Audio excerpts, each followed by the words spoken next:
As the sun's rays reach the Earth's surface, some are absorbed and re-emitted as heat. Greenhouse gases, such as water vapor and carbon dioxide, absorb and re-radiate some of this heat. Increased amounts of greenhouse gases in the atmosphere mean more heat is trapped, warming the Earth. Human activities, especially the burning of fossil fuels, have increased concentrations of atmospheric carbon dioxide by 40%, mainly since 1900. Global average surface temperature has increased by 0.8 degrees Celsius over that time.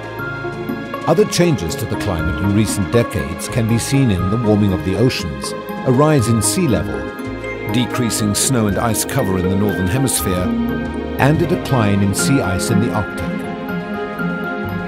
If emissions continue unchecked, then further warming of 2.6 to 4.8 degrees Celsius would be expected by the end of this century. Even at the low end, this would have serious implications for human societies and the natural world.